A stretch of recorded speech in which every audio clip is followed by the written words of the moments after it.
Horas, selamat datang di channel kami, Rumah Batak.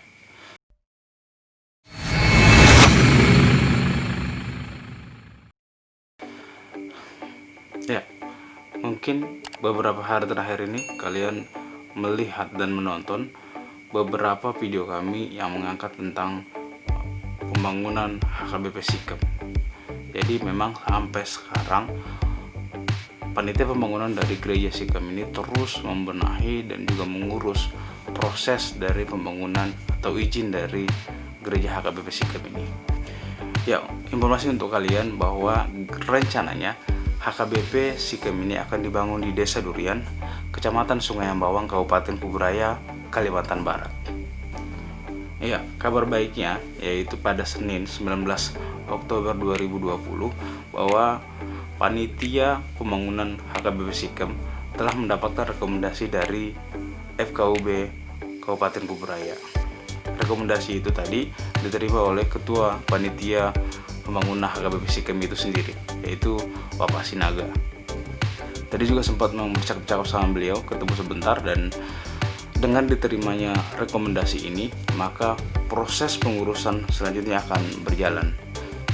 Kalau tidak salah ini nanti akan mengurus surat yang terakhir, yaitu penerbitan IMB.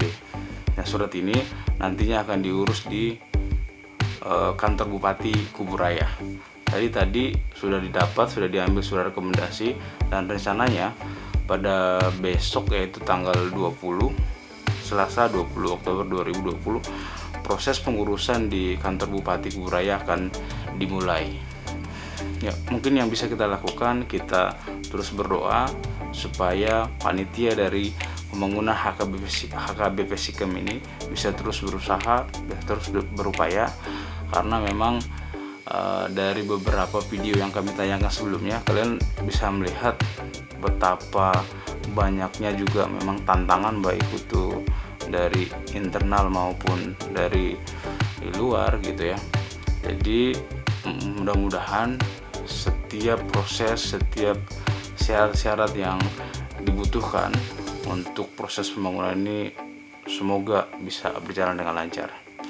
Ya, jika kalian mungkin mau mendapatkan informasi berkaitan dengan pembangunan gereja HKBP Sikep ini, bisa komentar di bawah. Nanti sebisa mungkin kami akan menjawab dan memberi informasi kepada kalian tentang proses dari pembangunan, atau sejauh mana syarat-syarat yang sudah dibuat untuk pembangunan gereja HKBP Sikep ini. Ya, mungkin ini informasi yang bisa saya sampaikan. Nanti akan saya berusaha untuk mengupdate lagi bagaimana perkembangan dan juga progres dari kepengurusan syarat-syarat, dan ya mudah-mudahan bisa juga sampai terbangun lah gitu ya. Oke, jangan lupa terus mendukung kami di channel ini, like, subscribe, dan jangan bosan-bosan untuk share video kami. Oke, Horas.